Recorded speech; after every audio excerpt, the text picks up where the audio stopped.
Good evening, I'm Daniel Anthony. It's Thursday, the 11th of May, the 71st anniversary of the United Malaysia National Organisation, or UMNO.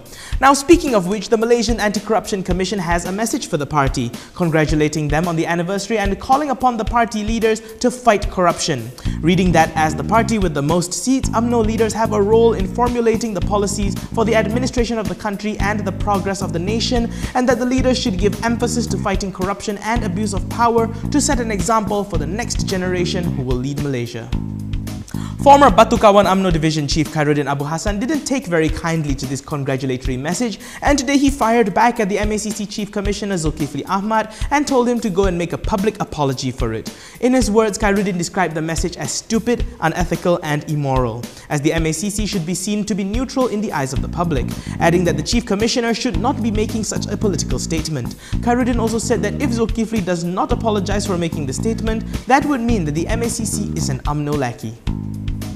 The prosecution today withdrew their charges against Cairo Dean and his lawyer Matthias Chang for alleged financial sabotage for reports against 1MDB that they lodged overseas, with Deputy Public Prosecutor Awang Armadjaya Awang Mahmud saying that he had received instructions not to proceed with the case and thus is applying for a discharge not amounting to an acquittal.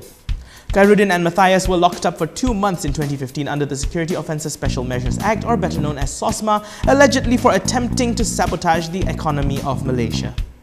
Dalam kes ini, kalau perbicaraan dijalankan, maka kami akan menampilkan fakta dan keterangan menunjukkan keseluruhan pertuduhan ini adalah bermotifkan niat curang oleh pihak atasan. Dan peluang itu tidak dapat diketengahkan di atas penarikan balik. Dan niat curang ini hendaklah dibalas melalui satu keputusan pembebasan. Penang Chief Minister Lim Guan today lambasted the Internal Revenue Board (LHDN) for their inaction against what he calls big sharks and crocodiles who are allegedly involved in money laundering activities related to 1MDB. We can claim they are doing a national service. We want to ask why they practice double standards.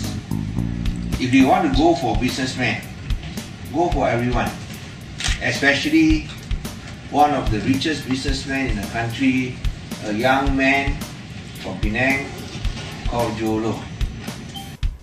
Deputy Prime Minister Ahmad Zahid Hamidi today announced that the 3 Turkish nationals detained by the police for their suspected involvement in terrorist activities will be deported to Turkey despite their families' concerns for their safety. This comes after a request by the spouse of one of the detainees requesting that he not be deported to his country of origin for the fear that he may be tortured. 2 Turkish individuals were arrested last week, with 1 more arrested later and detained to facilitate in the investigation under Section 130 of the Penal Code. Now, on the topic of Bandar Malaysia, Zahid says that the recent termination of the sales share agreement in the project was a completely commercial decision and that it was made because there was a breach in the terms of contract when the purchasing parties failed to meet obligation payments which had been outstanding for more than 10 times.